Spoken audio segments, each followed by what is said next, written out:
You step into a small metal booth. A technician on the other side of a thick pane of glass gives you a thumbs up. He tells you, in the bored tone of someone who has said this 10,000 times before, that the process is completely painless. You will feel a brief tingling sensation, and then you will be standing on Mars. Here is what actually happens.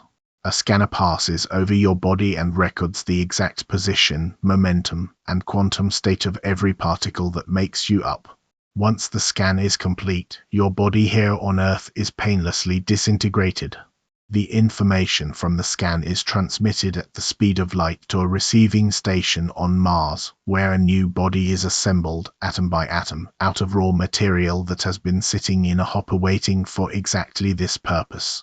The new body's brain has wired into it the same patterns of connection that your brain had the instant before it was destroyed. Every memory, every synaptic weight, every half-finished thought you were having about what to eat for dinner. When the process finishes, a person steps out of the booth on Mars who remembers walking into the booth on Earth, who remembers your childhood, who has your fears and your handwriting and your taste in music, who would pass every test anyone could devise for being you. Is that person you? Most people's first reaction is yes, obviously, that's just teleportation, that's just a faster way of getting to Mars, in the same way a plane is a faster way of getting to Mars than walking. But sit with the mechanics of what actually happened for a moment. The version of you standing in the booth on Earth was not transported anywhere. It was destroyed, taken apart, turned into a body's worth of loose energy and disassembled matter. What arrived on Mars was not that body moved. It was a new body built from different atoms that happens to share the same pattern. If you had to describe what happened in the most literal, ungenerous, mechanically accurate language available, you would not say a man went to Mars. You would say a man was destroyed on Earth, and an hour later a different physical object that thinks it is him woke up on Mars. This is not a new idea.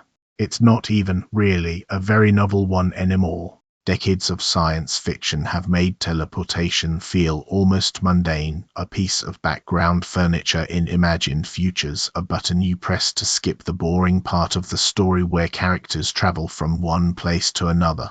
Entire fictional universes have built teleportation devices into the fabric of everyday life for their characters, treated with the same casualness a modern person treats an elevator, stepping in at one location, stepping out at another, with no dramatic music and no lingering camera shots suggesting anything metaphysically fraught has taken place.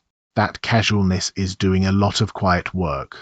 It trains an audience, gradually across hundreds of hours of programming, to file teleportation under convenient transportation rather than under a machine that annihilates a living organism and manufactures a new one that believes it is the first. The device works dramatically, precisely because nobody in the story stops to ask the question this thought experiment is built to force. If a character stepped into the machine and the show paused to seriously interrogate whether the person who emerged on the other end was a survivor or a replacement, the technology would stop functioning as convenient shorthand and would instead become the central subject of the story, which is exactly what happens the moment you take the premise out of the background and put it directly under a spotlight, which is what this script is about to do. Engineers who actually work on hypothetical models of matter transmission, for what it's worth, tend to treat the philosophical question as somebody else's problem, focusing instead on far more mundane obstacles, like the sheer scale of information involved in specifying the exact quantum state of every particle in a human body, a number so large it dwarfs any storage or transmission technology currently imaginable, let alone available. But engineering feasibility was never really the point of this thought experiment, and it never needed to be. Thought experiments in philosophy are not predictions about what will eventually get built in a laboratory. They are tools for isolating a concept and testing it under conditions ordinary life is never cruel enough to provide. The teleporter does not need to exist for the question it raises to already be sitting quietly underneath every assumption you have ever made about what makes you the same person from one day to the next. But the philosopher who forced the issue, who took the throwaway premise of pulp fiction and turned it into one of the most rigorous and disorienting arguments in 20th century philosophy, was a British philosopher named Derek Parfit. And what Parfit discovered when he followed this thought experiment all the way to its logical end was not just a puzzle about teleportation. It was a discovery that the thing you have spent your entire life assuming about yourself, the thing that feels more certain than almost any other fact in your experience, that you are one continuous person who persists through time, might not be true, might not even be a coherent thing to believe. And that once you see why, you cannot simply put the thought back in the box. To understand how strange this gets, we have to start further back than the teleporter. We have to start with the question the teleporter is really asking, which is a question philosophers have been circling for over 300 years. What actually makes you you? Not your body in the sense of this particular collection of atoms, because you already know those atoms are not fixed. Not your personality, because personalities change, sometimes drastically, over a life. Something is supposed to persist. Something is supposed to be the thread that connects the child who was afraid of the dark to the adult reading this sentence right now, the same way a thread runs through a string of beads. Philosophers call this the problem of personal identity, and until you have looked directly at it, it seems like the kind of problem that only exists in seminar rooms. It has no bearing on your Tuesday, but the teleporter, and its many variations, is a machine built specifically to break that assumption, to show you that the thread you think is there might be an illusion generated by the fact that change usually happens slowly enough for you not to notice it happening at all. The first serious attempt to locate that thread came from the English philosopher John Locke, writing in the late 17th century. Locke understood correctly that your body would not do the job. The matter that makes up a human being is in constant flux. Cells die and are replaced. The atoms that compose your liver today are not the same atoms that composed it a decade ago. If personal identity was simply a matter of being made of the same stuff, you would already be a different person than you were at 7 years old several times over, and nobody actually believes that, or at least nobody lies as though they believe that. So Locke proposed something else. He argued that personal identity is constituted by memory, or more precisely, by a chain of consciousness that can, at least in principle, reach back and reconnect with earlier experiences. You are the same person as the child who fell off a bicycle in 1994, not because you share atoms with that child, but because you can, right now, remember falling off the bicycle. The memory is the connective tissue. Where memory reaches, identity reaches. Where memory fails, in Locke's view, identity fails along with it. This theory has an obvious appeal because it matches how identity actually feels from the inside. You do not feel continuous with your body in some abstract metaphysical sense. You feel continuous with your past because you remember being there for it. Waking up from a dreamless sleep does not feel like the birth of a new person because the first thing that happens on waking is that memory reasserts itself and the story picks back up exactly where you left it. Locke's theory takes that felt experience and elevates it to a metaphysical criterion. Memory isn't just how you access your past. Memory is what makes it your past in the first place. But Locke's critics found the cracks almost immediately, and one of the sharpest came from a contemporary named Thomas Reid, who constructed a small thought experiment that has outlived almost everything else written about Locke's theory. Imagine a boy who is flogged at school for robbing an orchard. Years later, that boy grows into a young officer who captures an enemy standard in his first military campaign, and he still remembers, vividly, the flogging he received as a boy. Later still, that officer becomes an old general, and in his old age, he remembers capturing the standard, but he has entirely lost the memory of the flogging. It has simply fallen out of reach, the way most details of early childhood eventually do for everyone. Now apply Locke's criterion carefully. The general remembers being the officer. The officer remembers being the boy. By ordinary logic, that should make the general the same person as the boy. But the general does not remember being the boy. He has lost that memory completely. And Locke's theory ties identity strictly to memory. So according to Locke's own criterion, the general both is and is not the same person as the boy who was flogged. He is by way of the officer. He is not by direct memory. Identity, which is supposed to be the most basic, non-negotiable, binary fact about a person, whether you are or are not the same individual across time, turns out to depend on which link in the chain you happen to be checking. That should not be possible. Identity is supposed to be all or nothing. You cannot be 60% identical to your childhood self. Either the general is that boy or he isn't. Reed's flogging paradox showed that Locke's memory theory could not actually deliver that clean answer because memory itself does not travel in a single unbroken line. It frays, drops sections, reconnects further down.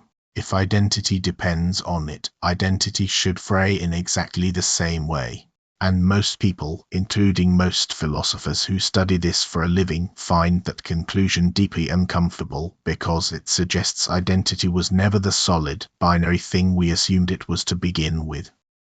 This is where Derek Parfit enters, roughly 250 years after Locke, and where the teleporter becomes something more than a fun what-if.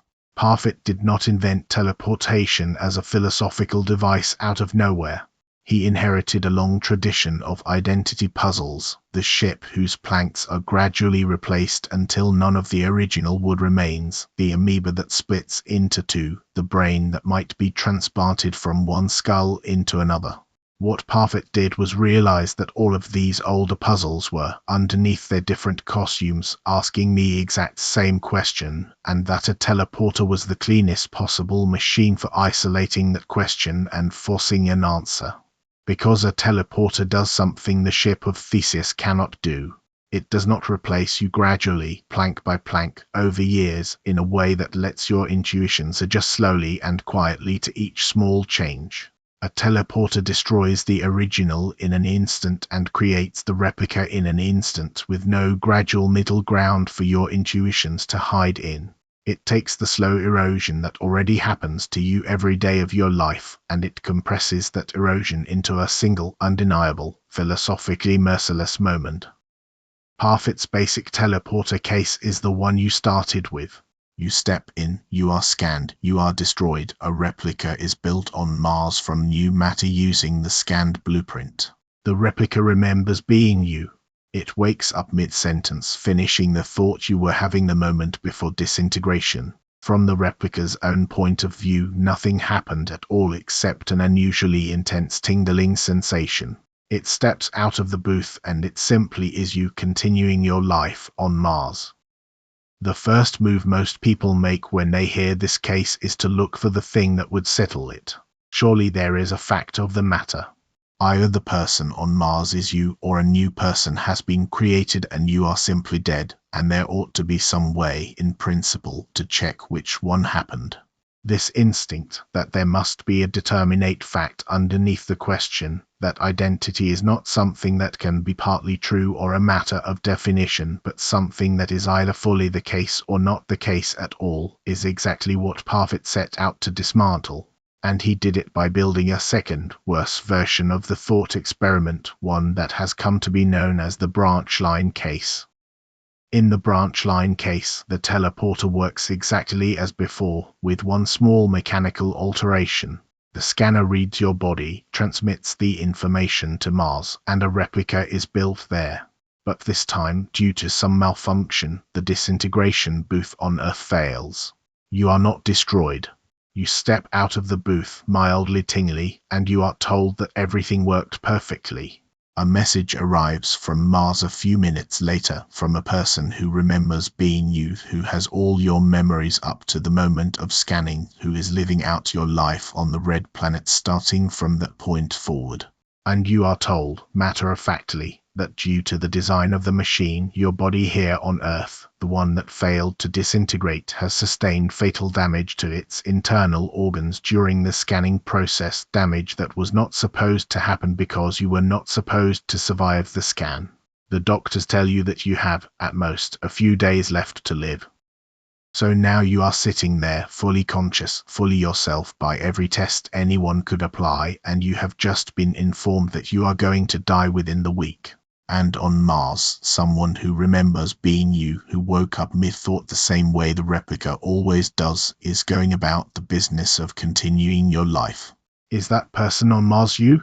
If teleportation normally counts as survival, if the ordinary case where the Earth body is destroyed counts as you successfully traveling to Mars, then it seems like it has to be you on Mars in this case too, since the scanning and replication process was identical. Nothing about what happened to the replica changed. The only difference is a malfunction that, by pure accident, allowed the original to survive a few extra days. But if that's true, if the person on Mars really is you, then you, the person sitting in the hospital bed on Earth right now dying, should feel some comfort. You should feel the way you'd feel about surviving any accident, banged up but essentially fine, because you are also simultaneously alive and well and unpacking your suitcase in a colony on Mars. And yet almost nobody, when they actually imagine sitting in that hospital bed, describes it that way. Sitting there, facing your own death in a matter of days, knowing that a person with your memories continues elsewhere, does not feel like survival. It feels like dying while watching someone else, someone who happens to remember your childhood in perfect detail, get to keep living the life you built. That gap between what the logic of the original case implies and what the branch line case actually feels like from the inside is the entire crisis Parfit is pointing you toward. Here is the crisis stated plainly. In the ordinary teleporter case, you were willing to say that the replica on Mars is you because nothing else was around to compete with that claim, no surviving original to compare against. The replica had the field entirely to itself, and in the absence of a rival, we were happy to grant it the title. But in the branch line case, there are now two candidates. There is you, the person in the hospital bed, with genuine unbroken physical and psychological continuity, the very same brain that had been running your consciousness this entire time, still running, still generating your thoughts right now. And there is the replica on Mars, built from new matter, whose psychological continuity with your past is exactly as strong, memory for memory, personality trait for personality trait, but whose physical continuity is zero. It shares no atoms with you at all. Before the malfunction, we said the replica alone constitutes survival. Now, with the original still alive and in the room, most people's intuition flips, and they say the person in the hospital bed is the real you, the dying you, and the person on Mars is merely a copy, a very good copy, a copy who will go on to live a full life and never know the difference, but a copy nonetheless. Notice what just happened to your sense of identity. In one version of the scenario, the replica is granted full status as you. In an almost identical version, differing only by whether the original happened to survive an extra few minutes due to a mechanical fault that has absolutely nothing to do with the replica or its qualities, the exact same replica is demoted to a mere copy. But surely whether the person on Mars is you cannot depend on what happens to a completely separate body on a completely separate planet. The replica on Mars is exactly the same in both scenarios. Same scan, same construction, same memories, same first thought upon waking. The only thing that changed is whether some other physical object back on Earth happened to keep functioning.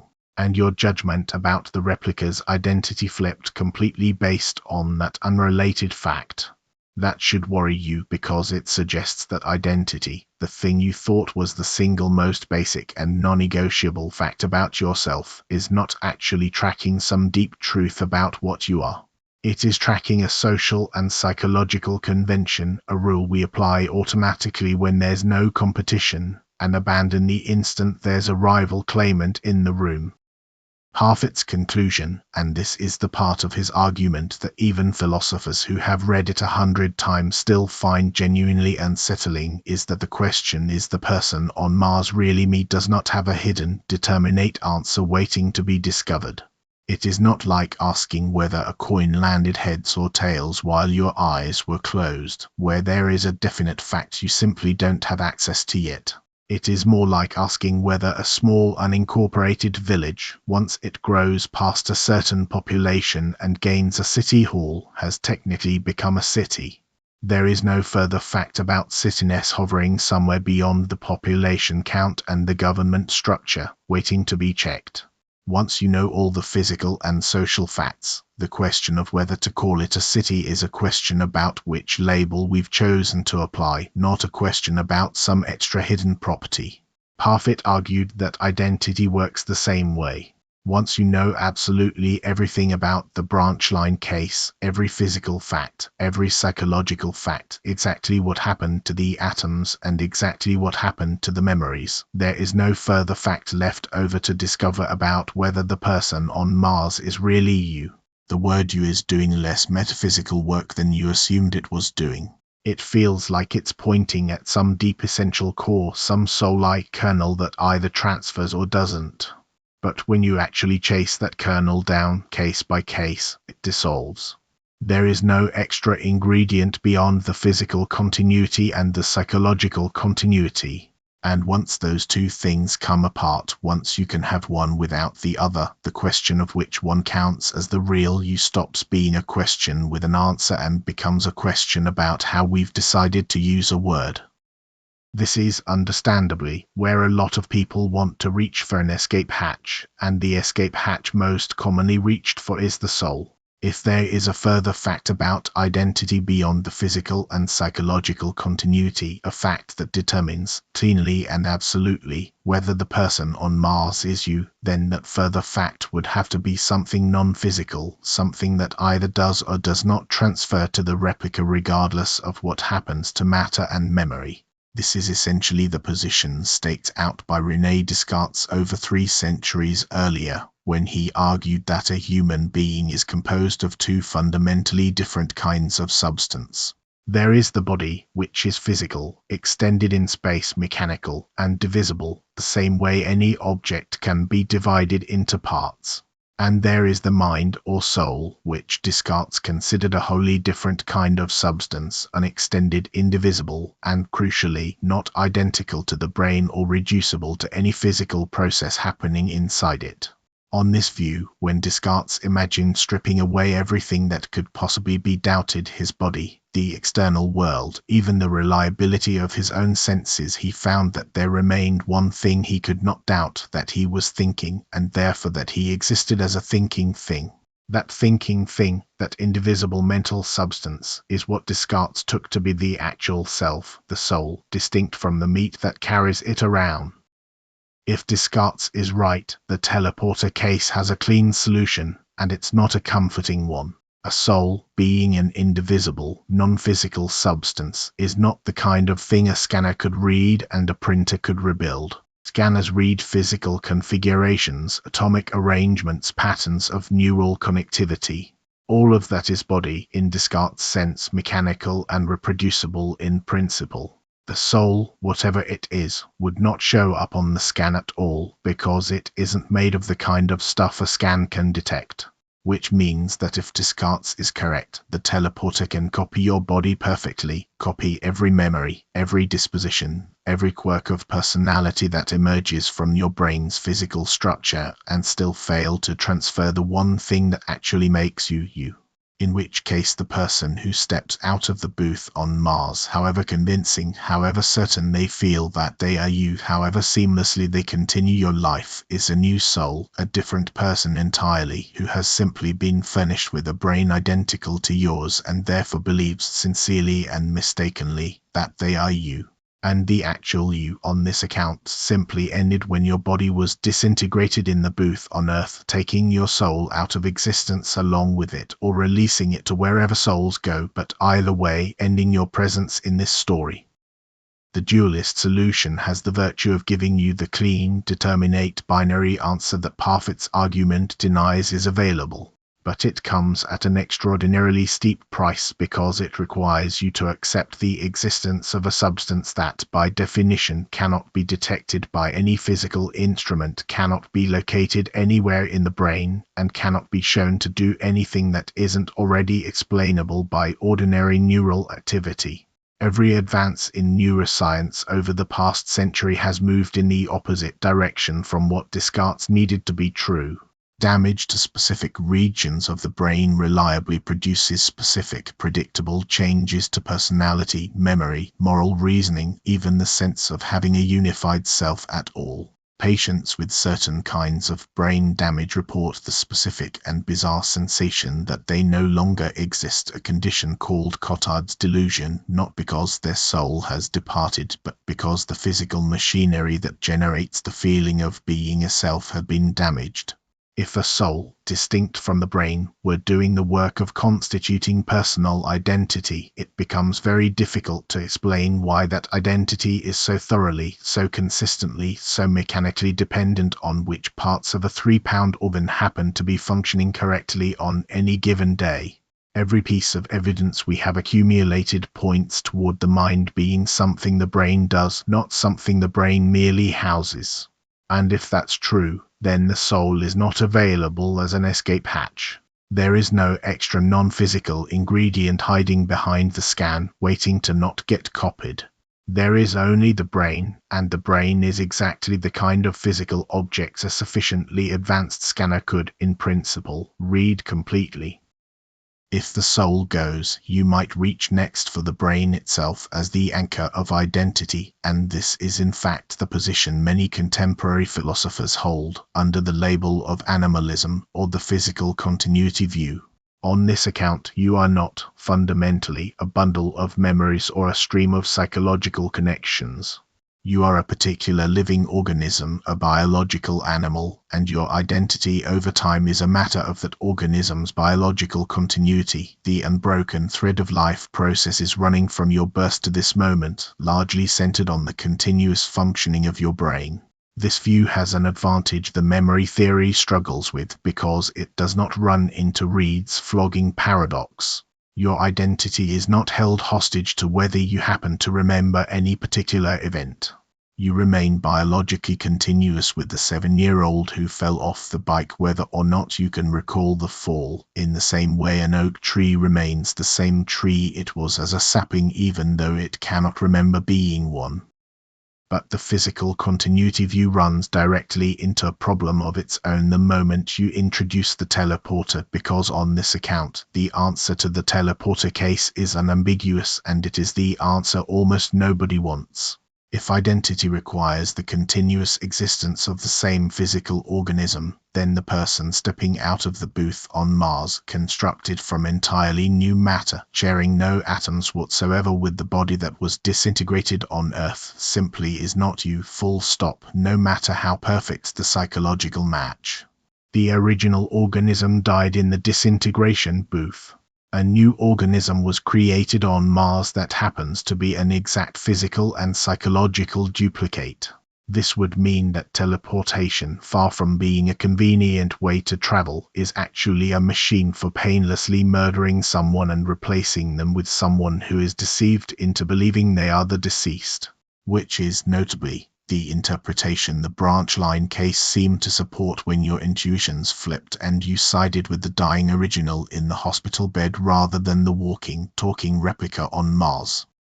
The trouble is that the physical continuity view has its own version of the Ship of Theseus problem baked into it because physical continuity is a much slower and stranger process than it sounds. The atoms that compose your brain right now are not the same atoms that composed it a decade ago. New ones themselves largely do not get replaced over the course of a human life, but the molecules that make them up are constantly being broken down and rebuilt protein by protein in an ongoing metabolic churn. You are, in a very real and unglamorous biochemical sense, not made of the same matter you were made of at any earlier point in your life. If physical continuity is what identity actually requires, it becomes an uncomfortable question exactly how much material turnover a body can undergo while still counting as the same physical continuance, and nobody has ever produced a principled answer to that question that doesn't feel arbitrary. The teleporter simply compresses decades of gradual molecular turnover into a single instant. It does the same thing your metabolism has already been doing to you your entire life, just faster and with a break in the middle instead of a seamless handoff. Before leaving the physical continuity view behind, it is worth taking seriously the strongest case ever made in its favor, because the philosopher Bernard Williams constructed a thought experiment that pulls intuition hard in the opposite direction from Parfit's teleporter, and the tension between the two experiments is itself instructive. Williams asks you to imagine that you are told, with complete honesty and no trickery involved, that tomorrow your body will be tortured. Naturally, you feel dread at this prospect, the ordinary, animal dread of anticipated pain. Now imagine you are given an additional piece of information before the torture takes place. A process will be carried out that erases your current memories and replaces them with a full set of entirely different memories belonging to another person, along with a different set of personality traits and beliefs. The question Williams wants you to confront is whether this additional information should reduce your dread about the torture. On the psychological continuity theory that Locke inherited and Parfit extended, it plausibly should, because the person who will experience the torture will not be psychologically continuous with you at all. They will not remember being you. They will not identify as you. By the psychological criterion, in some meaningful sense, that future body will not contain you, only a new person who happens to be housed in your old physical shell. And yet, when Williams actually asked people to imagine this scenario concretely, most of them reported that their dread did not diminish in the slightest. If anything, the prospect felt worse, stranger, more violating, precisely because it is still going to be this body, the one you are inhabiting right now, that experiences the pain, regardless of what has been done to the memories running inside it beforehand. The dread tracks the body, not the psychology, and it does so with a stubbornness that no amount of careful re-description seems able to talk you out of.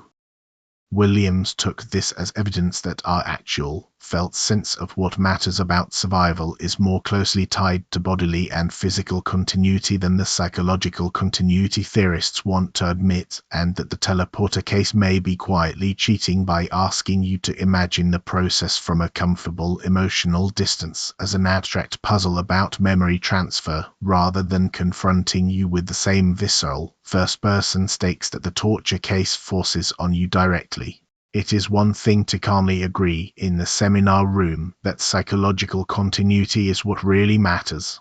It is another thing to actually feel that agreement holds steady once dread, pain, and your own body are placed directly on the table. Parfit's response, consistent with the rest of his argument, was that this clash of intuitions is not evidence that one theory is correct and the other mistaken. It is evidence that our intuitions about identity were shaped by a world in which physical and psychological continuity always travel together, so that our gut reactions have never actually been tested against cases where the two genuinely diverge, and gut reactions built for one kind of situation should not be trusted as reliable guides the moment the situation changes into something evolution and ordinary experience never prepared them for. Your dread of Williams' torture case and your relative calm about the ordinary teleporter case may simply be two different, contradictory intuitions, both deeply held, neither one more authoritative than the other, revealing not a hidden truth about identity but the fact that identity was never doing the single, unified job we assumed it was doing in the first place. This is where a stranger and more disturbing possibility opens up, one that Parfit himself pushed toward, and it starts by asking you to consider a version of the teleporter that doesn't destroy the original at all. This is the version science fiction almost never uses because it is too uncomfortable for a story that wants its hero to arrive somewhere new, but it is the version that clarifies the actual stakes better than any other. Imagine the scanner reads your body without harming it. The replica is built on Mars exactly as before, atom for atom, memory for memory. But this time, nothing happens to you back on Earth. You are simply standing there in the booth, fully alive, fully intact, watching a screen that shows you a person on Mars who has just woken up, who is looking around, who is saying out loud in your own voice that the tingling sensation wasn't so bad after all. There is no ambiguity left in this version. You are still here. That other person, however convincing, however psychologically continuous with your past, is not you, because you are the one asking the question, the one standing in the booth, watching them on the screen. And this is the case that reveals what the teleporter was actually doing all along, in every version, including the ordinary one where the original is destroyed. The teleporter was never creating you somewhere else. It was creating a new person, a genuine duplicate, complete with a full inherited psychology, who is not numerically identical to you no matter how identical they are qualitatively. The only thing that changes between the different versions of the case, whether the original is destroyed immediately, destroyed after a delay, or not destroyed at all, is whether there happens to be a surviving rival claimant to compete with the replica for the title of you. When there is no rival, we grant the replica the title by default because there is nothing else around to grant it to. When there is a rival, we take the title back and give it to the physically continuous original and downgrade the replica to a copy. But the replica itself never changes. It is exactly the same entity, constructed the exact same way in every version of the story. What changes is bookkeeping, not metaphysics. What changes is us deciding, based on convenience and the absence of competition, who gets to keep the name. There is a further version of the case that Parfit considered even more important than the branch line scenario because it strips away the malfunction and the accident entirely and asks the question in its purest possible form. Imagine the teleporter works exactly as designed, with no failure of any kind, except that this time, the technicians on Earth have upgraded the machine. Instead of transmitting the scan to a single receiving station, they transmit it to 2 receiving stations simultaneously, one on Mars and one on Venus. Both stations build a body from the blueprint at exactly the same moment. Both bodies wake up with your memories, your voice, your unfinished sentence about dinner. Neither replica has any priority over the other. Neither was built first, neither has a stronger claim, neither is a copy of the other, because they were both generated directly from the same original scan, independently and in parallel. You, the original, are disintegrated on Earth exactly as in the ordinary case. Now ask the question that has been driving this entire argument: which one is you? It cannot be both, because the person on Mars and the person on Venus are not each other. They will live different lives from the instant they wake up, forming different memories, meeting different people, and if you tried to insist that they are somehow numerically identical to one another despite being 2 separate, independently functioning, physically distinct bodies having 2 separate streams of experience from that moment forward, you would be saying something that violates the most basic logic of identity, because one thing cannot be identical to 2 different things that are not identical to each other. So it seems it must be one or the other. But there is no principled way to choose. The scan was identical. The construction process was identical. Nothing distinguishes the Mars replica from the Venus replica except an arbitrary difference in which planet the matter happened to be assembled on, a difference that has no bearing whatsoever on psychological or physical similarity to the original. If either one alone, without the other existing, would have counted as you continuing on by the same standard applied in the ordinary single receiver case, then it seems deeply strange that manufacturing a second one on a different planet should suddenly disqualify both of them from being you. Why should the mere existence of a duplicate anywhere else in the universe reach backward and revoke the identity claim of the other one, a claim that would have gone through without any trouble at all if the second receiving station simply hadn't been built? This is the fission problem, and it has a long ancestry before Parfit ever applied it to teleporters. Earlier philosophers had already used the image of a single-celled organism like an amoeba, which reproduces by splitting cleanly into two genetically identical daughter cells, neither of which has any better claim than the other to being the original amoeba, and both of which are, after the split, fully separate, independently functioning organisms. Parfit's contribution was to translate that biological image into a case involving a human being, a psychology, memories, a life someone actually cares about continuing, because a splitting amoeba does not raise any anxiety in us, but a splitting person very much does. The three logically available answers to the fission case all turn out, on close inspection, to be worse than the problem they're trying to solve. You could say that only the person on Mars is really you, and the person on Venus is a mere duplicate, but this requires some fact to justify singling out Mars over Venus, and no such fact exists since the two receiving stations are, by hypothesis, entirely symmetrical in every relevant respect. Arbitrarily picking a winner would mean that identity depends on a distinction with no actual difference behind it, which is not the kind of thing a serious metaphysical criterion is supposed to do. You could instead say that neither of them is you, that the existence of two equally good candidates means the original person simply ceased to exist entirely at the moment of the split, with two new people created in their place who merely inherit the memories. But this produces the single strangest result of all three options, because it means that the very same replication process which would have counted as your survival if performed once somehow becomes your death the moment it is performed twice. Doubling the number of ways your psychology survives has been carefully described in this option as a form of subtraction so complete that it eliminates the original from existence altogether, which is a bizarre thing for success to do. Finally, you could say that both of them are you, that you have somehow become two people simultaneously, which sounds at first like it solves the puzzle by simply embracing the weirdness, but it runs directly into the logical problem mentioned above. If the Mars person and the Venus person are not identical to each other, meeting different fates, holding different beliefs by the end of their first week apart, then saying they are each identical to the original you violates the basic transitive logic that identity is supposed to obey. Two things that are not the same as each other cannot both be the same as some third thing.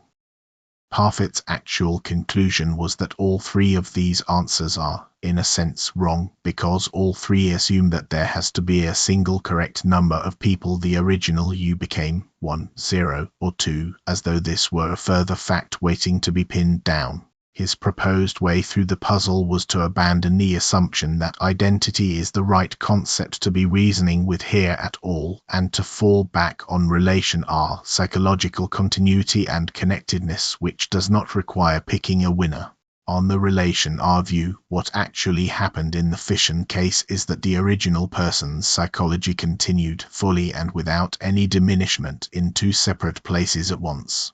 Nothing about the value or completeness of that continuation is halved or compromised by the fact that it happened twice rather than once. If teleporting to Mars alone would have been, for all practical purposes, indistinguishable from ordinary survival, then teleporting to both Mars and Venus is not worse than that, and arguably not meaningfully different in what actually matters, even though the language of strict numerical identity breaks down completely and has nothing coherent left to say. What you should care about, Parfit argued, was never really whether some single, further, metaphysical fact of identity got preserved. It was always whether your memories, your projects, your relationships, the psychological fabric that makes a life feel like a continuous story, carried forward into the future. In the fission case, that fabric carries forward twice over, richly, robustly, and the fact that our ordinary language has no comfortable way to describe two people as both being the same person as their shared predecessor is a limitation of the language, built for a world where fission never actually happens, not a limitation on what has actually occurred. If that argument holds, it changes the emotional weight of the ordinary teleporter case in a way worth sitting with. Ordinary survival, walking from one room to the next, growing older, waking up from sleep, was never actually a matter of some further metaphysical fact being preserved either. It only felt that way because fission never actually happens in ordinary life, so the further fact was never tested, never forced to reveal that it wasn't there. The moment you introduce a case where the continuity can split one into two, the illusion that there had been a single, further, trackable fact of identity running underneath ordinary survival collapses, and once it has collapsed for the fission case, there is no way to uncollapse it for the ordinary case because the ordinary case was never actually different in kind. It was only ever a fission case that happened to have one branch instead of two. Not every philosopher was willing to accept that conclusion, and one of the more ingenious attempts to rescue a determinate answer came from Robert Nozick, who proposed what he called the closest continua theory. Nozick's idea was that something counts as you in the future if and only if it is psychologically and physically continuous with you to a greater degree than anything else that exists. On this view, the reason the ordinary single-receiver teleporter case feels acceptable is that the replica on Mars is by a wide margin the closest continua available. Nothing else in the universe is competing for the title. The replica wins by default, not because it satisfies some absolute threshold of similarity, but because it beats every rival, and there are no rivals. In the branch line case, the closest continua theory can explain the flip in intuition just as neatly. Once the original survives the malfunction, there are now two candidates, the recovering original and the replica, and Nozick's theory says the original wins because physical continuity of the actual living brain counts for more in his scoring system than the psychological continuity alone that the replica offers. The theory even has something to say about the double receiver Mars and Venus fission case, since Mars and Venus are equally close continuas tied exactly, and identity requires a continua to be the closest by a clear margin rather than merely tied. Nozick's theory concludes that in a genuine tie, neither one counts as identical to the original, though both remain extremely well-qualified psychological heirs. The appeal of the closest continua theory is that it manages to produce a clean, determinate verdict in every version of the case, which is exactly what the ordinary intuition was hoping for all along. But the theory buys that cleanness at a strange cost, one that becomes obvious the moment you ask what, exactly, gives the winning continua its status as you rather than merely as the most similar available object. Consider a version of the fission case where the Venus receiving station, for entirely unrelated logistical reasons, simply fails to fire. Only the Mars replica is built. Under these conditions, by hypothesis, the Mars replica is the closest continua without any competition, and so, on Nozick's theory, becomes fully and unambiguously identical to you. Now imagine the exact same events unfold, except that, unbeknownst to you and entirely irrelevant to your own psychology or the construction of the Mars replica, a technician on a completely different planet, running a completely unrelated experiment with a completely unrelated person's data, happens to also construct a body that, by pure freak coincidence, is molecularly and psychologically identical to the Mars replica. Nozick's theory now says that the tie between Mars and this coincidental double disqualifies the Mars replica from being you, even though nothing about the Mars replica itself, its construction, its memories, its continuity with your scan pattern, has changed in the slightest. Whether you continue to exist on this account depends on events happening to a totally unrelated body on a totally unrelated planet, a dependency that feels, if anything, even stranger than the dependency Parfit's branch line case already exposed, because now your identity is hostage not just to what happens to your own remains but to the unrelated affairs of total strangers running unconnected experiments you will never even learn about. Most philosophers who have examined this consequence closely have concluded that it counts against the theory rather than in its favor, on the grounds that whether some entity is you should not be a fact that can be altered by events entirely extrinsic to that entity occurring somewhere else in the universe. Nozick's theory manages to always produce an answer, but the price of always producing an answer is accepting that the answer can be flipped by facts that have nothing whatsoever to do with the entity in question, which is arguably an even less palatable result than simply admitting, with Parfit, that there was no further fact to be found in the first place. If that's right, and Parfit believed it was, then the entire question of whether the person who steps out of the teleporter is really you is a confused question, not because it's too hard to answer, but because it's the wrong kind of question to be asking in the first place. It assumes that personal identity is a deep, further fact, a fact over and above the physical and psychological details, something that either does or does not get preserved, the way a light switch is either on or off. And Parfit's whole argument is that no such further fact exists. There are only the physical facts about atoms and brains and continuity of matter, and the psychological facts about memory and personality and the felt sense of being the one who remembers. Once you know those facts in full, you know everything there is to know. There is no additional metaphysical fact of identity sitting underneath them, waiting to be checked separately. Asking but is it really me after you already know everything about the physical and psychological continuity is like asking, after you already know a village has a mayor, a town hall, and a population of 50,000, whether it has really become a city, as though cityhood were some extra substance that might or might not have been sprinkled onto the town regardless of the population count. The word is a label we apply for convenience, not a discovery we make about hidden essences. You might, at this point, want to test this conclusion against a version of the puzzle that does not involve science fiction machinery at all, because it is easy to dismiss teleporters as far-off speculation, the kind of technology that will never actually exist and therefore doesn't need to trouble your actual life. But the philosophical shape of the teleporter case shows up in situations that are not speculative at all, and the clearest of these is the case of split-brain patients, a real and extensively studied population of human beings.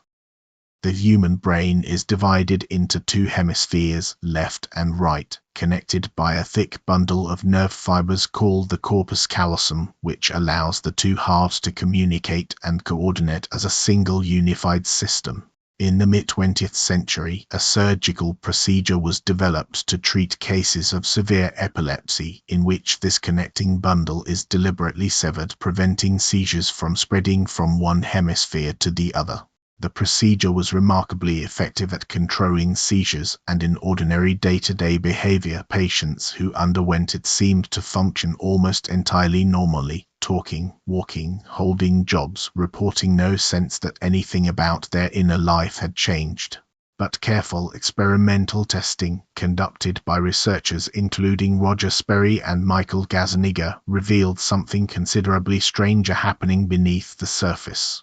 Because the two hemispheres of the brain typically specialize in different tasks, and because visual and sensory information can be selectively routed to just one hemisphere at a time in a controlled laboratory setting, researchers were able to show that after the corpus callosum is cut, the two hemispheres can behave under the right conditions, like two separate centers of awareness, each with access to different information, each capable of directing behavior independently, occasionally in direct conflict with each other.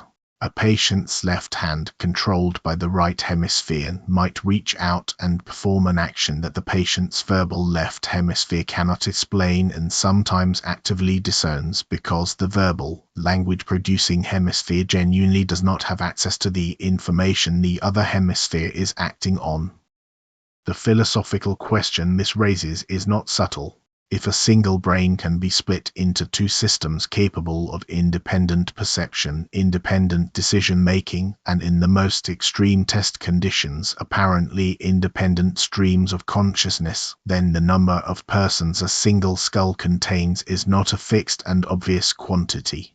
It is not settled by simple anatomical inspection. Before the surgery, there is clearly one person. Long after the surgery, in ordinary life, it still seems, functionally, like one person. But in the specific moments where researchers can demonstrate two separate streams of information processing operating without communication between them, something has happened that does not fit comfortably into either the category of one person or two people. It sits in between, the same uncomfortable in-between space that the branch line teleporter case occupies. And just as with the teleporter, the discomfort is not a sign that we haven't gathered enough facts yet. Neuroscientists know an enormous amount about what is physically happening in a split-brain patient's skull. The discomfort persists because the concept of a person, the concept you have been assuming your entire life, is a clean, countable, either there or not kind of thing, was never actually built to handle a case like this. It was built by evolution and refined by ordinary social life to handle situations where brains reliably stay whole and singular. It was never stress-tested against the possibility of a brain that can, under narrow conditions, behave like more than one. Once you see that the concept of personal identity can come apart under laboratory conditions in a brain that has never left your own skull, the teleporter stops looking like a wild science fiction indulgence and starts looking like a more dramatic version of a fracture that was always latently possible in the architecture of a mind. And this connects directly back to a thinker who arrived at a strikingly similar conclusion almost 200 years before Parfit by an entirely different route, without any need for teleporters or split brains at all. The Scottish philosopher David Hume, writing in the 18th century, undertook something that sounds almost absurdly simple. He tried to introspect and directly locate the self.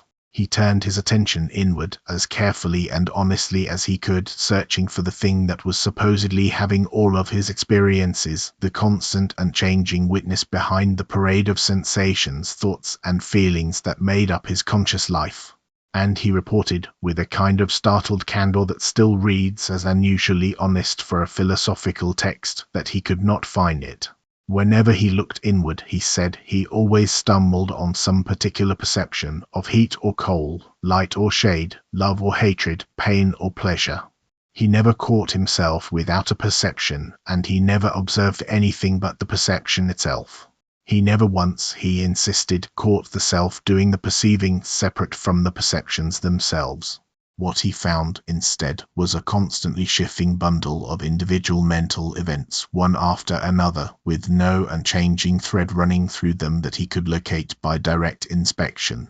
Hume's conclusion was that the mind is nothing but a bundle, or a collection, of different perceptions which succeed each other with inconceivable rapidity and are in a perpetual flux and movement.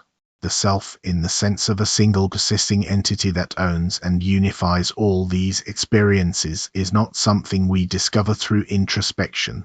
It is something we construct afterward, a kind of narrative fiction stitched together out of the felt resemblance and causal connection between one experience and the next, the same way we look at a rope and see one continuous object even though it is actually made of thousands of individual overlapping fibers, none of which runs the entire length of the rope. Hume arrived at this by turning his attention inward and finding nothing solid to grab onto. Parfit arrived at essentially the same destination 2 centuries later by turning his attention outward toward a hypothetical machine and finding that the concept of identity simply broke apart under sufficiently unusual pressure. 2 entirely different methods, one philosopher staring into his own mind and reporting what he genuinely could not find there, another philosopher constructing an elaborate thought experiment and following its logical implications with total rigor, and they land on strikingly compatible conclusions. The unified, persisting self you assume is running your life, the same you from birth to death. The thing the word I is supposed to refer to might not be a discovery about a hidden fact of nature. It might be a construction, useful, deeply ingrained, almost impossible to shake off in ordinary life, but a construction nonetheless built out of the connections between overlapping mental states rather than anchored to some further, deeper fact underneath them. And remarkably, this same conclusion had already been reached roughly 2,500 years before either Hume or Parfit by a tradition of thought that developed almost entirely independently of the Western philosophical lineage that produced both of them. In the early Buddhist teachings, one of the most central and repeated doctrines is called anatta, usually translated as not-self or non-self. The doctrine holds that when you look for a fixed, permanent, independent self, a soul or essence that owns your experiences and remains constant while everything else about you changes, you will not find one because no such thing exists. What you actually are, according to this teaching, is a temporary and constantly shifting combination of 5 aggregates: physical form, sensation, perception, mental formations such as habits and dispositions, and consciousness itself. None of these 5 aggregates is permanent. Each is arising and passing away constantly, moment to moment, the same way a flame appears to be one continuous thing but is actually a rapid, unbroken succession of distinct burning events, each one causing the next, none of them lasting, none of them identical to the one before or after. The person you were a decade ago and the person reading this sentence right now are, on this account, connected the way one candle flame lighting a second candle is connected to that second flame. There is a causal relationship, an unbroken chain of dependence, but there is no single flame that traveled from the first candle to the second. This teaching was never meant as an abstract metaphysical curiosity, incidentally. It was developed as a practical framework on the premise that a great deal of human suffering comes specifically from clinging to the illusion of a fixed permanent self that has to be defended, flattered, and protected from loss, and that recognizing the absence of that fixed self is meant to loosen the grip of exactly that kind of anxious self-preservation. This is also the moment to make explicit a connection that had been running underneath this entire discussion, one your own attention has probably already half noticed. The teleporter case is, at bottom, the Ship of Theseus, dressed in different clothes and moving at a different speed. The ancient puzzle asks you to imagine a wooden ship maintained over many years, with each individual plank replaced as it rots, one at a time, until eventually every single plank has been swapped out and none of the original material remains. Is it still the same ship?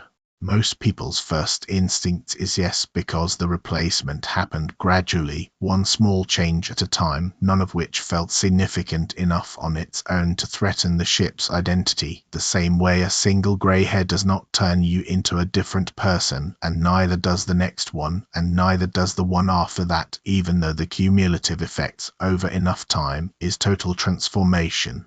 The puzzle gets its bite from a second version of the story, in which someone quietly collects every single discarded plank as it is removed from the original ship and reassembles them, in their original configuration, into a second ship sitting in a warehouse somewhere, built entirely from the original material. Now there are 2 ships. One has the ship's original identity by continuity, having been maintained and repaired the whole time without ever stopping being called the ship. The other has the ship's original identity by material composition, being made of literally the same planks that made up the vessel at the very beginning. Both have a serious claim. Neither claim can simply be waved away, and there is no experiment you could run on either ship that would settle, once and for all, which one is the real one, because the disagreement is not about a hidden fact concerning the ships. It is about which criterion, continuity of form or continuity of matter, we have decided should count as decisive, and the ancient philosophers who first posed the puzzle left it exactly there, unresolved, because it was never meant to be resolved. It was meant to show that the same ship is a concept built for ordinary situations where continuity of form and continuity of matter never come apart, and that the concept simply breaks quietly and without any dramatic announcement the moment you construct a situation cruel enough to pull the 2 apart from each other. The teleporter does exactly this to the concept of personal identity, only faster, and with far higher stakes than a wooden boat, because a boat does not have a first-person point of view worrying about whether it is about to stop existing. The gradual plank-by-plank ship corresponds to the slow biological churn of your own body's molecules, replaced constantly across your entire life without any single moment ever feeling like a crisis.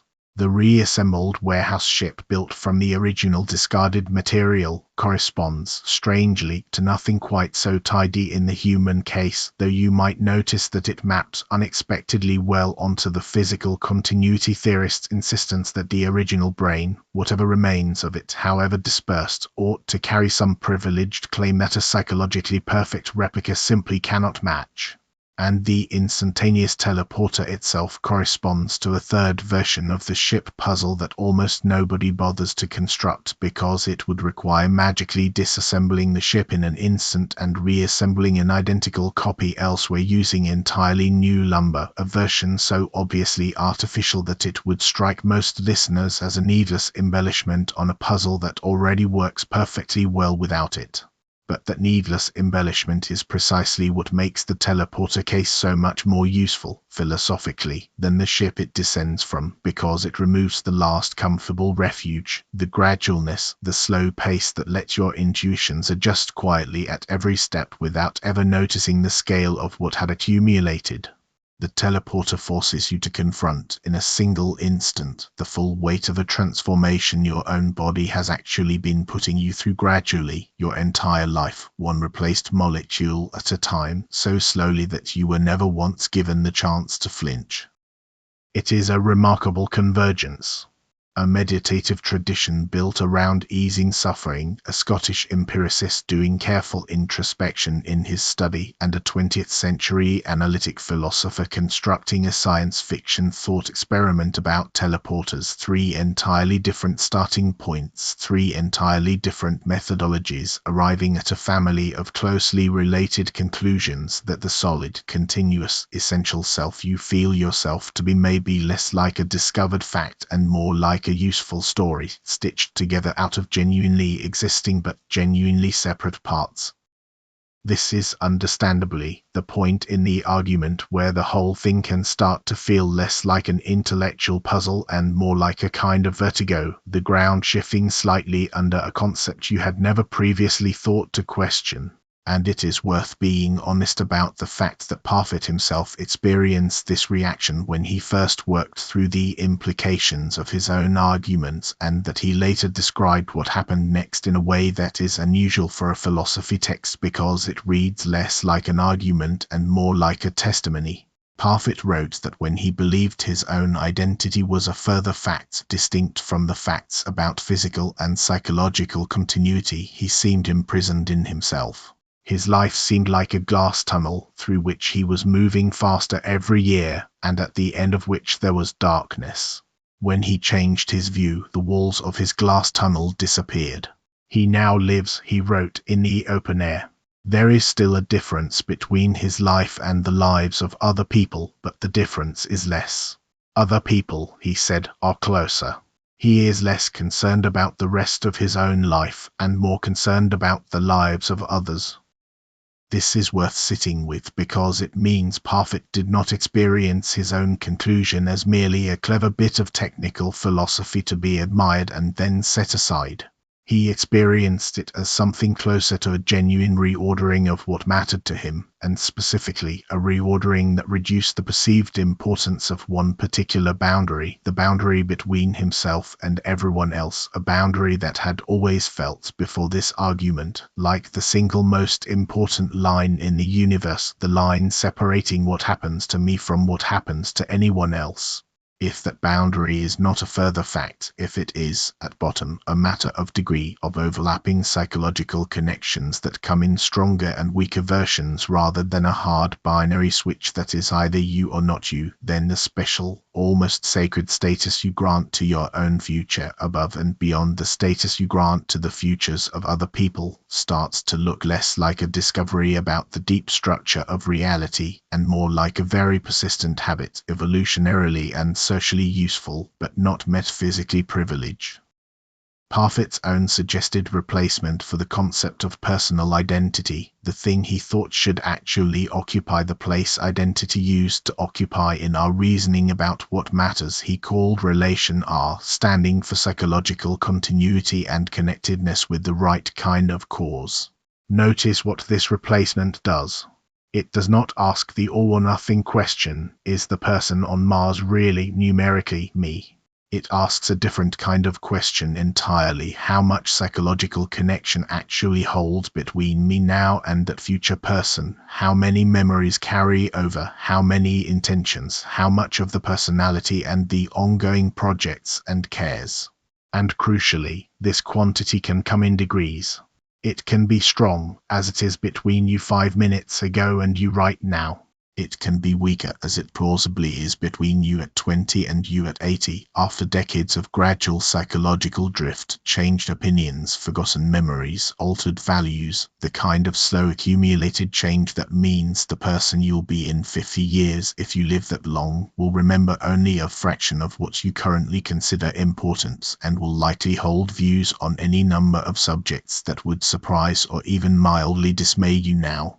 Parfit's radical proposal is that this degree of psychological connectedness is what actually matters when we care about our own futures, or ought to be what matters, rather than the strict, binary, all-or-nothing fact of numerical identity, which he argues does not exist as a further fact at all, and which, even where the language of identity remains useful as a practical shorthand, was never doing the deep metaphysical work everyone assumed it was doing.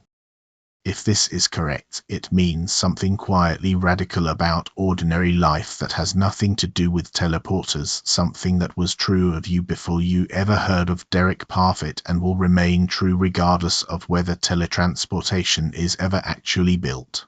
Every night when you fall into dreamless sleep, the ongoing stream of consciousness that has been running continuously throughout your day is interrupted. Not paused in the sense of a video paused and later resumed from the identical frame, but genuinely interrupted, absent, not happening for the duration of deep sleep. In the morning, a stream of consciousness resumes, inheriting your memories, your personality, your ongoing projects and relationships, picking up the narrative more or less where it left off, the same way the replica in the teleporter picks up your narrative on Mars. The gap is smaller, granted, and the mechanism is different, biological rather than technological, but the underlying philosophical shape is not obviously different in kind, only in degree. Something ends each night.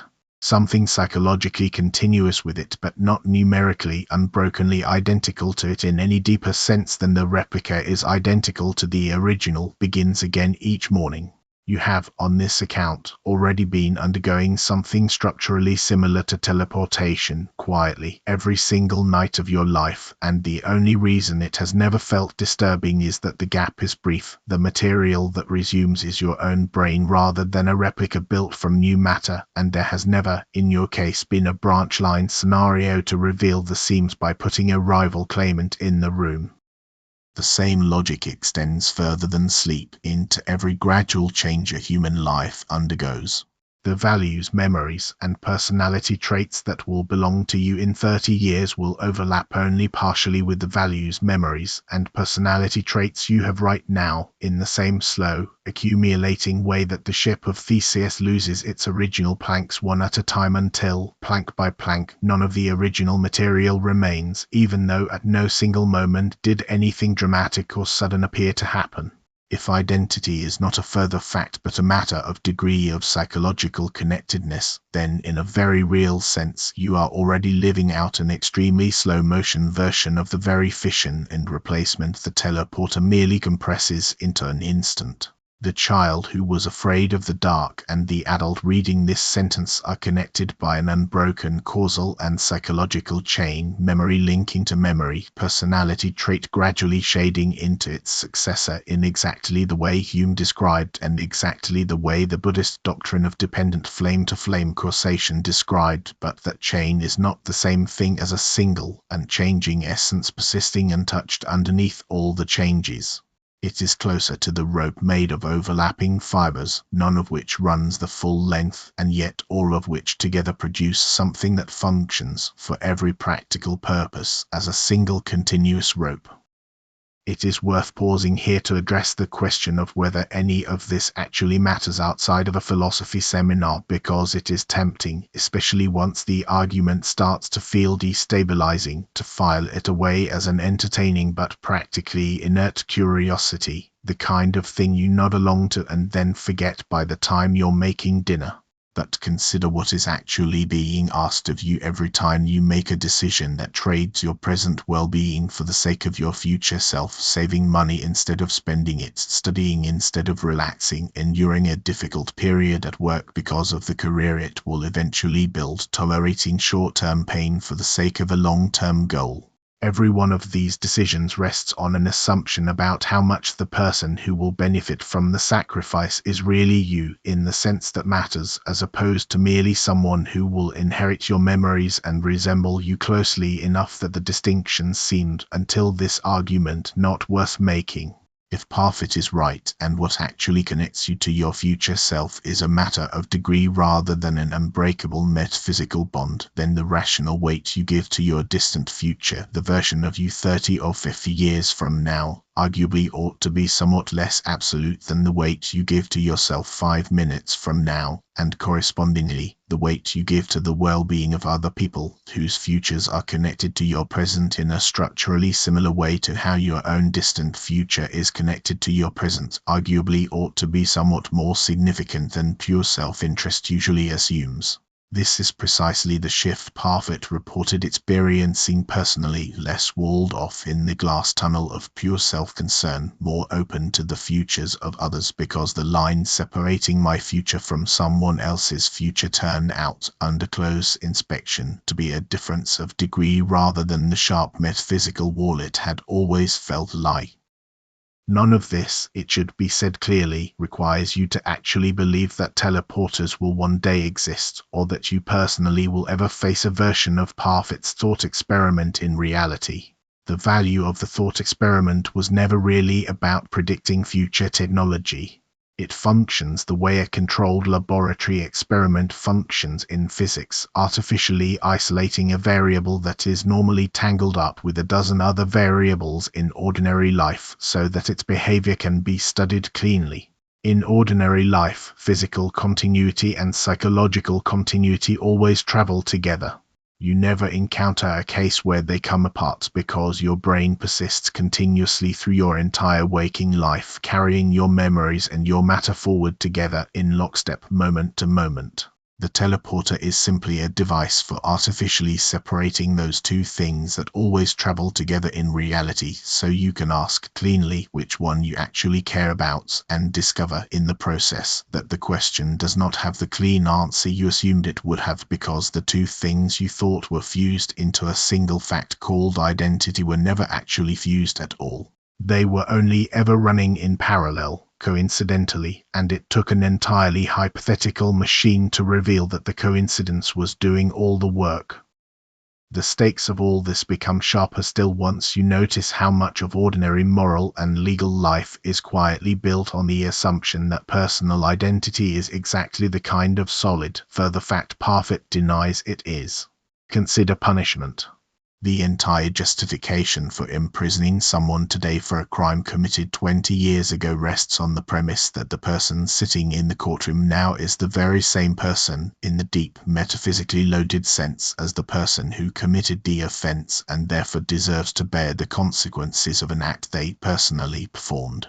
But if identity is actually a matter of degree, if the psychological connectedness between a person and their 20 years younger self can be as weak, in some cases, as the connectedness between two different people entirely separated by decades of changed values, forgotten motivations, and rebuilt character, then the justification for punishment starts to look considerably less secure than the legal system assumes.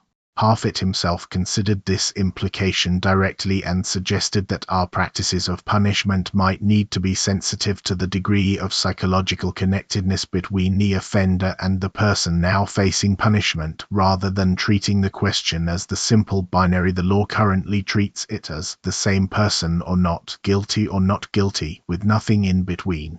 A person who committed a crime as a reckless 20-year-old and is sentenced decades later as a reflective, transformed 60-year-old who barely recognizes the values that produced the original act presents, on Parfit's view, a genuinely different case from a person sentenced a week after the offense, while the psychological connections are still at full strength, even though the law, built around the older assumption of identity as an unbreakable, all-or-nothing fact, currently treats both cases identically.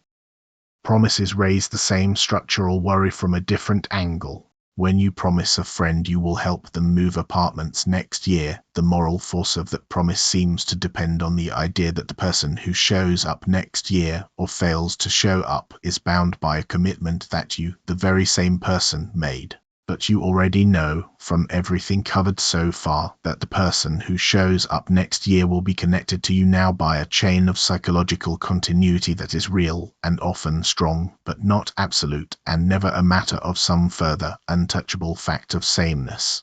This does not mean promises stop mattering, and Parfit was careful never to suggest anything so drastic. It means that the obligation a promise creates might be better understood as an obligation inherited along a chain of strong psychological connection, rather than a debt owed by one unchanging metaphysical entity to another, which turns out to matter in edge cases, a promise made decades before a person undergoes a radical and involuntary change of personality, following a severe brain injury or a psychiatric condition that genuinely restructures their values and memories, starts to look, under this analysis, less clearly binding than a promise made and due to be fulfilled within the same week, precisely because the psychological thread connecting promiser to fulfiller has been stretched much further in one case than the other. Even ordinary rational self-interest, the basic assumption that it is simply rational to sacrifice present comfort for future benefit because that future benefit will accrue to you, turns out to rest on the same shaky foundation.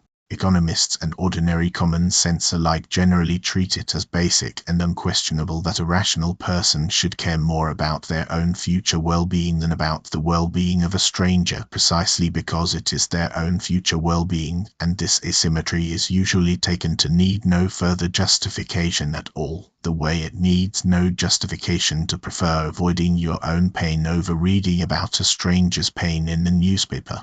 But if what actually connects you to your future self is the very same kind of relation, psychological continuity and connectedness that can also hold, in weaker form, between you and other people whose lives are causally and psychologically intertwined with your own, close friends, children, people whose memories and projects overlap substantially with yours, then the sharp moral and rational discontinuity we assume exists between self-interest and interest in others starts to look less like a bright line and more like one end of a gradient. This was precisely the shift Parfit reported experiencing personally, walking out of the glass tunnel and into the open air, less anxiously walled off in concern for his own continuation, more naturally extending concern toward people whose futures, on reflection, were never as metaphysically separate from his own as the ordinary picture of a bounded, possessing self had led him to assume.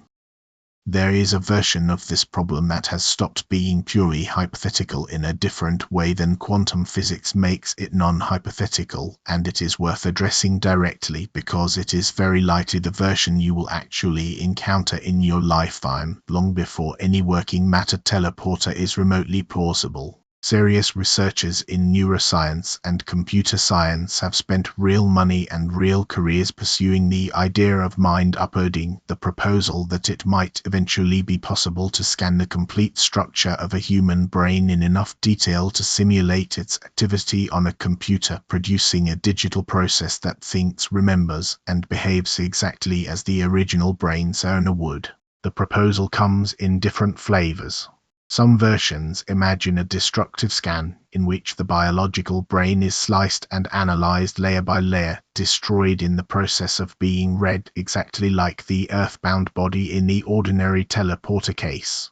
Other versions imagine a gradual replacement in which biological neurons are swapped out one at a time for functionally identical artificial components so slowly and so seamlessly that at no point does the person notice any interruption or discontinuity at all, each replaced neuron simply taking over the exact same job the biological one used to perform. Notice that this second version, the gradual replacement, is simply the Ship of Theseus applied to a brain instead of a boat, and it is designed, quite deliberately by the people who propose it, to dodge the harshness of the instantaneous teleporter case by spreading the change out over time, on the theory that gradual change feels intuitively safer than sudden change, the same way slowly replacing your body's cells over years feels safer than a teleporter destroying you all at once, even though, as this entire argument has tried to show, the end result of both processes may not actually differ in whatever it is that matters. If Parfit is right that a sudden, total swap and a slow, gradual swap arrive at structurally the same place, differing only in how comfortable the transition feels along the way, then the gradual neuron by neuron upload does not actually solve the philosophical problem the destructive scan raises.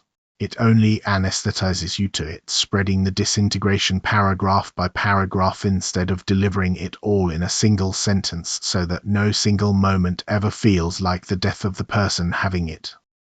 This matters enormously for how you should think about any future in which uploading, cloning of a mind onto new hardware, or backing up a personality to be restored after biological death becomes a real technology rather than a thought experiment. Every one of the puzzles worked through so far reappears in full force, wearing a slightly different costume. A backup copy of your mind stored on a server and later activated after your biological brain has died is structurally identical to the ordinary teleporter case, an information pattern that continues in new material after the original material has stopped functioning, raising exactly the same question about whether continuation of pattern is continuation of you or merely continuation of someone who is extremely well informed about having been you. A scenario where your mind is copied while you are still alive and running, so that both the biological original and the digital copy continue to exist and develop independently from that point forward, is structurally identical to the fission case, two branches of psychological continuity emerging from a single source with no principled way to crown one of them the real you and demote the other to a mere duplicate. None of the technology changes the philosophy. It only changes how seriously you might eventually be forced to take an argument that, right now, you can still comfortably file away as science fiction. There is a final layer to this that is worth adding, mostly because it tends to surprise people who assume the entire discussion has been safely confined to science fiction. The word teleportation carries real scientific weight, not merely a metaphorical one, because physicists have actually demonstrated a real phenomenon called quantum teleportation, first realized experimentally in the 1990s and steadily refined since. It is worth being precise about what this phenomenon actually is, because the popular use of the word invites exactly the kind of confusion the rest of this argument had been trying to dissolve. Quantum teleportation does not transport matter from one location to another. What it transports is quantum information, specifically the precise quantum state of a particle, from one location to a different particle at a separate location, using a process that relies on a strange phenomenon called quantum entanglement. Crucially, and this detail matters enormously for the philosophical argument, the original particle's quantum state is necessarily destroyed in the process of the transfer, a direct and unavoidable consequence of a principle in quantum mechanics called the no-cloning theorem, which establishes that it is physically impossible to create an identical copy of an arbitrary unknown quantum state while leaving the original state intact. In other words, the actual physics that gave the popular idea of teleportation its scientific-sounding name turns out to mirror the philosophical structure of Parfit's thought experiment with an eeriness that is almost too on the nose to be believed. Information is transferred, a new state is created elsewhere bearing that information, and the original, wherever it was, cannot survive the process intact.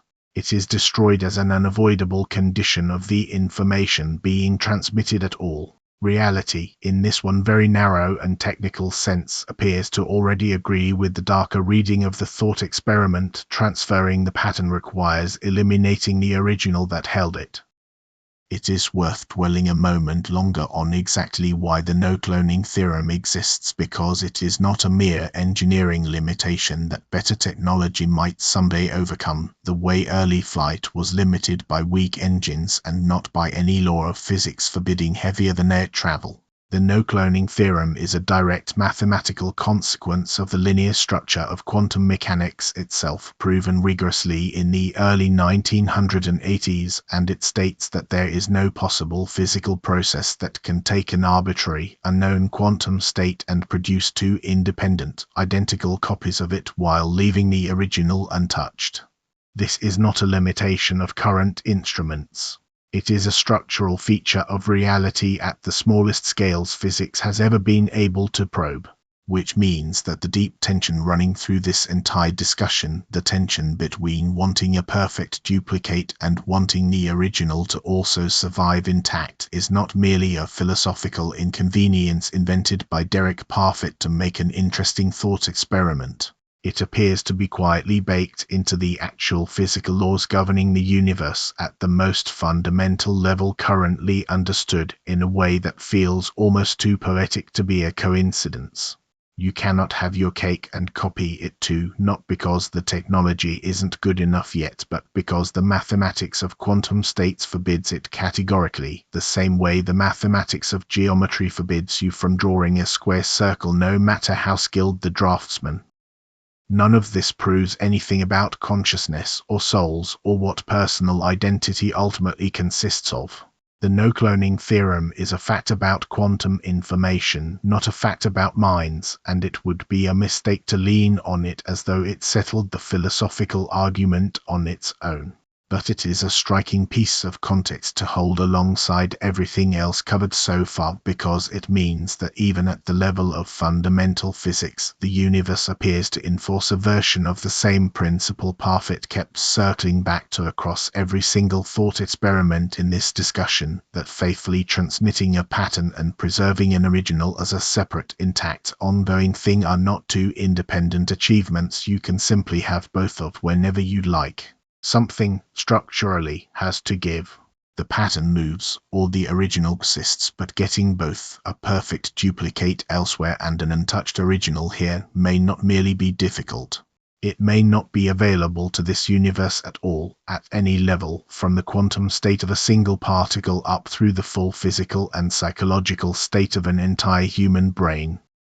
Scaling any version of this process up to something resembling a human body, a hypothetical machine that could scan and transmit the complete quantum state of every particle in a functioning human brain and then reconstruct it faithfully elsewhere, remains, as far as anyone currently understands the physics, almost certainly impossible in any practically achievable sense, both because of the staggering informational complexity involved and because the no-cloning theorem itself seems to forbid duplicating an intact original in the first place. But the philosophical force of the thought experiment was never actually dependent on the machine being buildable. Nobody needs teleporters to actually exist in order for the underlying questions to bite, because, as the earlier discussion of sleep and gradual psychological change was meant to show, versions of this exact structural problem, physical continuity and psychological continuity coming apart, but drifting further apart than we're comfortable acknowledging, are already quietly embedded in the ordinary architecture of a human life. The teleporter is simply the clearest lens for seeing something that was already true. There is one more angle worth walking through before returning to the booth, because so far this entire argument has moved through the abstract architecture of the puzzle without pausing on the plain emotional fact sitting at its center, which is that most of this discussion has, underneath all the careful philosophical machinery, actually been a discussion about the fear of death approached from an unusually oblique angle. The reason the teleporter case generates so much genuine unease, more unease than most abstract philosophy manages to produce, is that it is secretly asking you to rehearse your own death while a version of you that isn't quite dead, or isn't quite you, or both, or neither, watches from somewhere just out of reach. Ordinary reflection on mortality tends to hit a wall very quickly because there is nothing on the other side of death to examine, no experience to describe, no perspective from which to report back. The teleporter case gets around this limitation in an ingenious and slightly cruel way by constructing a scenario where something does survive, something that remembers your entire life in perfect detail and insists with total sincerity that it is you, and then asking you to decide whether that survival counts as your survival or merely as a beautifully informed form of your absence. Parfit's own reported experience, the loosening of the glass tunnel, the reduced anxiety about his own eventual death, is worth taking seriously as a genuine possible outcome of following this argument all the way through, rather than dismissing it as simply one philosopher's idiosyncratic reaction. If the sharp line you have always assumed exists between me continuing and me ending, replaced by someone who merely resembles me, turns out not to be a sharp line at all, but a matter of degree, built out of overlapping psychological connections rather than anchored to some further metaphysical fact, then ordinary death itself starts to look less like a uniquely absolute event and more like an unusually severe case of something that happens in smaller doses constantly. You already are not psychologically identical, in the strict sense this argument has been chasing, to the version of yourself that existed a decade ago. Vast stretches of that earlier self-specific moment-to-moment experience are already gone, not stored anywhere, not recoverable even in principle, the neural traces long since overwritten by newer memories laid down on top of them. In an important sense, something has already ended over and over throughout your life, each time without ceremony, each time without anyone treating it as a death, because a new self, closely connected to the old one, continuous enough with it to inherit its name and its projects and its unfinished business, showed up immediately afterward to keep the story running without an obvious seam. This does not make death, ordinary biological death, the kind with a funeral and a headstone, any less significant in practical terms, and nothing in this argument is intended to suggest that grief is somehow a category error or that the ordinary human reluctance to die is irrational and ought to be talked away by a thought experiment about hypothetical technology. Whatever psychological continuity is left running at the moment of biological death simply stops entirely, with no further chapter, no replica waking up anywhere to inherit the story, and that stopping is exactly as final as it has always seemed. But the emotional temperature of that finality can shift at least a little once you stop treating your present self as a single, unbroken, metaphysically fused entity extending unbroken from birth to death, and start treating it instead as the current node in a long chain of closely related, heavily overlapping selves, most of which have already quietly ended, replaced by successors so similar and so intimately connected that the replacement never registered as a loss at all. If that reframing holds even a little weight, then what death actually threatens is not the shattering of some indivisible metaphysical jewel that has been sitting inside you whole and untouched since childhood. It is the final link in a chain that has already been adding and dropping links quietly your entire life, and whose sudden permanent stop is significant not because it destroys some eternal and changing essence, but because it ends for good the ongoing process of new links being added at all. So return one more time to the booth. You step in. The scanner passes over you. Somewhere between the moment you enter and the moment someone, somewhere, steps out, remembering having entered, a question sits that no amount of additional physical detail will ever resolve for you, because the resolution was never a matter of gathering more facts. You now know, in as much detail as anyone has ever managed to articulate, exactly what would physically and psychologically happen inside that booth. You know about Locke's memory criterion and about Reed's flogging general, who both is and is not the boy who robbed the orchard. You know about Descartes' soul, and about why the last century of neuroscience has made that soul harder and harder to locate anywhere a scanner could fail to find it. You know about the animalist's insistence on physical continuity, and about how that continuity is itself, on close inspection, no less a slow-motion version of exactly the same replacement problem. You know about Hume's failed search for a persisting self behind the bundle of perceptions, and about the Buddhist doctrine that reached the same place from a different direction entirely. You know about the split-brain patients whose single skull can, under laboratory conditions, behave like more than one center of awareness. You know about Parfit's branch line case, and about how your own intuitions, tested against it, flip the instant a rival claimant enters the room, revealing that the sense of a determinate answer was never as solid as it felt. And you know now that something functionally similar to all of this, quieter, slower, easier to ignore, has been happening to you every single night you have ever fallen asleep, and every single year you have ever grown a little further from the person you used to be. You know, too, about Bernard Williams and his stubborn dread of torture even after being promised your memories would be erased first, a dread that refused to care about the philosophical arguments and simply stayed fixed on the body. You know about Nozick's closest continuer, and about the strange way it made your continued existence hostage to unrelated events on unrelated planets. You know about the fission case, Mars and Venus both waking up at once, and about how doubling your survival somehow produces a puzzle no philosopher has ever fully closed the door on. You know about promises and punishment and the quiet assumption buried inside the entire legal and moral apparatus you live under, the assumption that the person standing trial is bound, absolutely and without remainder, to the person who acted 20 years earlier. You know about the no-cloning theorem, sitting at the foundation of physics itself, apparently forbidding, at the most basic level matter obeys, the very thing you might have hoped a sufficiently advanced machine could someday achieve, a perfect copy made without cost to the original. None of that knowledge tells you what to feel the next time you imagine stepping into the booth. It was never going to. The unsettling discovery underneath this entire thought experiment is not a hidden fact about teleporters. It is the discovery that the question you actually wanted answered, is that person on Mars really, truly, deep down me, was built on an assumption, the assumption that there exists some further fact, some metaphysical anchor beneath the physical and the psychological, that could settle the matter absolutely and forever. And the more carefully you look, the less that anchor seems to be there at all. What remains, once you stop looking for it, is not nothing.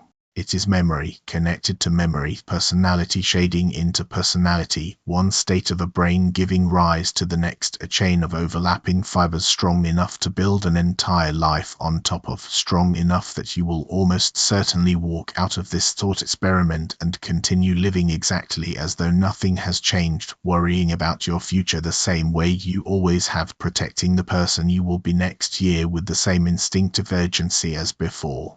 But somewhere underneath that ordinary, unshaken continuation of your life, a quieter question is now sitting, one that Parfit never actually claimed to answer for you because he didn't think it could be answered from the outside.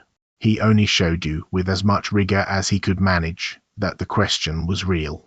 The person who wakes up tomorrow morning in your bed with your memories, finishing the thoughts you are having right now, how much of that is actually a continuation of you, and how much of it, quietly, every single night, has always been something closer to a very well-informed stranger, waking up for the first time, and simply assuming, the way you have always assumed, that the story has never once been interrupted at all.